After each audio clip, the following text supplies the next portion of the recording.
Welcome back to animerecap.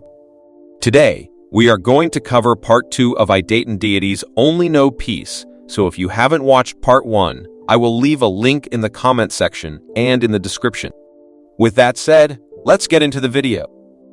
While the rest of the gang returns to their little island to continue to train Hayato in preparation of their fight against the Zobel Empire, Yisli explains that since idetens are born from the thoughts of creatures in despair, Dr. Obami must be an ideten born from the thoughts of all those demons that died within the seal 800 years ago. To put it simply, the demon lord is an ideten born from thoughts of demons who cried out for salvation. Back on the island, Hayato continues to train, but after losing every fight to the demons, he becomes annoyed by how weak he is. Pronte arrives and offers some advice to him. He explains that it's easy for idetens to make themselves lighter, but making yourself heavier could take hundreds of years of training. By controlling their weight, idetens can increase the speed of their movements and the weight of their attacks in order to make them much more powerful. He tries to make Hayato understand, but Hayato grows impatient and decides to just fight Piscalat again.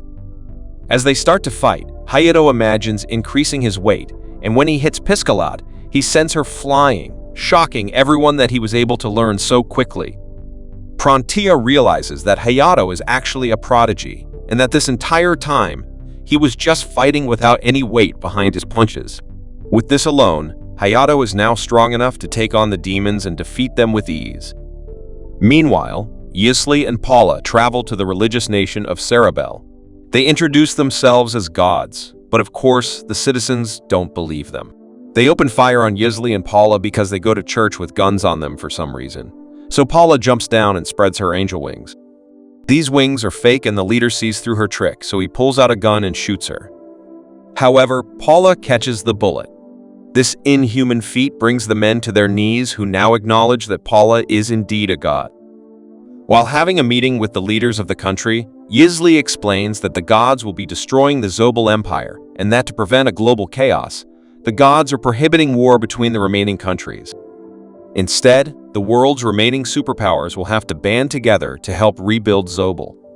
Miku, the super smart demon, realizes that the gods will surely invade the Zobel Empire and that the demon race is pretty much doomed.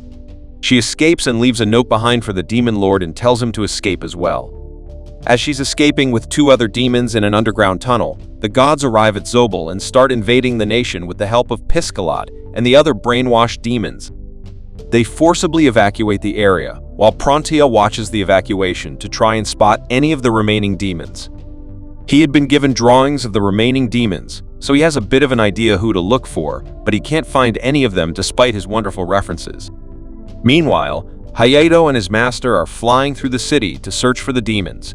They split up and Rin ends up going against the Empress. While Hayato saves a bunch of slaves, including the nun from earlier, he goes up against the Emperor.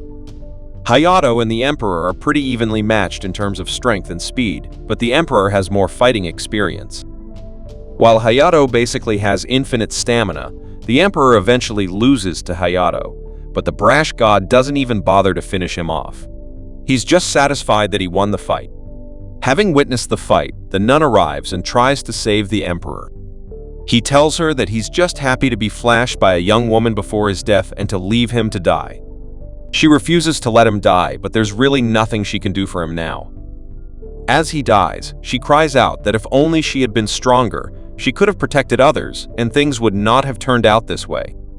Meanwhile, Rein is fighting against the Empress, and she's struggling a little bit because she's kind of dumb and keeps falling for all of the Empress's traps.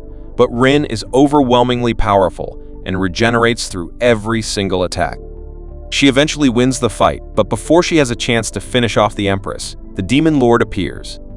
He tells Rin that he remembers how she used to be a crybaby and even remembers where her sword came from. Rin is stunned by this revelation and starts to feel as though she's talking to her grandfather, one of the original idetens that sealed themselves with the demons. The Empress uses this opportunity to try and kill Rin by slicing through her with her own sword, and although it looked for a moment like it could work, Rin is far too strong. She grabs onto the Empress's neck and kills her in a matter of seconds.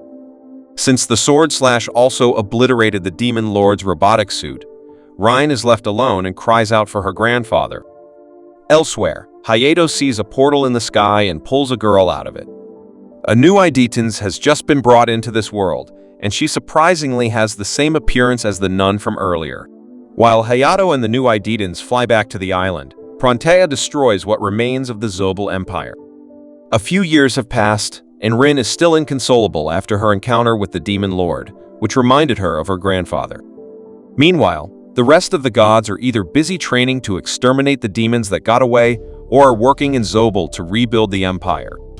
Miku is hiding in a cheap apartment, looking through social media to try to find a vulnerable victim that they can impersonate. After a few years, they find a shut-in who lives alone, who has no relatives, no friends, and spends all day inside watching animerecap. They kill her and take her face so they can start assuming her identity. 7 years later, purebred demons have started to be found in nature. One of the demons that escaped the Zobel invasion is giving birth to purebred demons directly into the ocean. These demons grow rapidly by eating fish, whales, and all kinds of sea creatures.